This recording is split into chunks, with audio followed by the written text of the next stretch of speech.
India's Covaxin jab has been approved by the World Health Organization for emergency use. This means that the Covaxin vaccine now joins the 7 vaccines approved by the World Health Organization. This means that the current list of COVID-19 vaccines approved by the UN health body includes Covaxin, Moderna, Pfizer, AstraZeneca, Covishield, Johnson & Johnson, Sinopharm and Sinovac.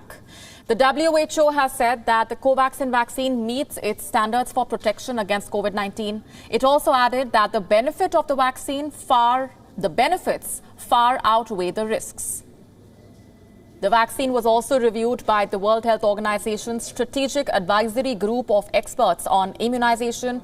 It has recommended the use of this vaccine in 2 doses with a dose interval of 4 weeks in all age groups of 18 years and above.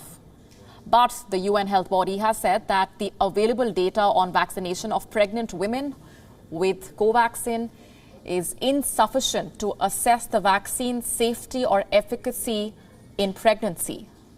Studies in pregnant women are planned, including a pregnancy sub-study and a pregnancy registry. Earlier, the World Health Organization was in the process of evaluating Covaxin's clinical trial data for emergency use listing. The WHO had asked biotech for more data on Covaxin. India had also raised the issue of Covaxin approval at the G20 summit. Covaxin has demonstrated 77.8% effectiveness against symptomatic COVID-19 and 65.2% protection against the Delta variant of the virus. India has administered more than 118 million doses of Covaxin. This means that over 59 million people in India have received the jab. Countries that have approved Covaxin include Australia, Mauritius, Oman, the Philippines, Nepal, Mexico, Iran, Sri Lanka, Greece, Estonia, and Zimbabwe.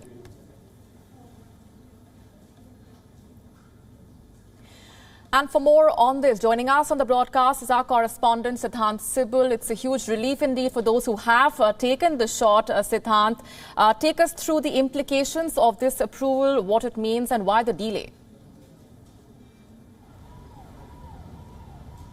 Well, it's a big Diwali gift first from the World Health Organization coming just on the eve of Diwali. But talking about its implications, if the World Health Organization gives approval, the emergency authorization to a specific vaccine that helps in ease of movement of any person who has taken that vaccine. So earlier, what the problem was that if someone is vaccinated by Covaxin, then many countries will not allow that person, and that person might be a student.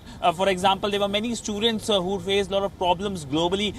India, of course, has a lot of students across the world studying in various universities from US to Eastern Europe, and they face a lot of problems. Then, of course, the second segment is the workers who had to go abroad but could not go so because Covaxin was not approved by the World Health Organization. So it's a big sigh of relief to students, to workers who wanted to go abroad amidst the pandemic. Also, the second big impact is the countries. As you pointed out, the list of countries where Covaxin is used, it has been approved. For example, Iran is a major taker of India's Covaxin, Indian COVID vaccine. Covaxin India has sent a lot of vaccine to Iran. So many Iranians who are vaccinated using Covaxin are now free to travel abroad. And now the fact that the World Health Organization has given approval, that means it's globally, it can be can authorized by any country in terms of free movement of people. So the biggest impact is on the people. But of course, there were questions as to why the delay has happened.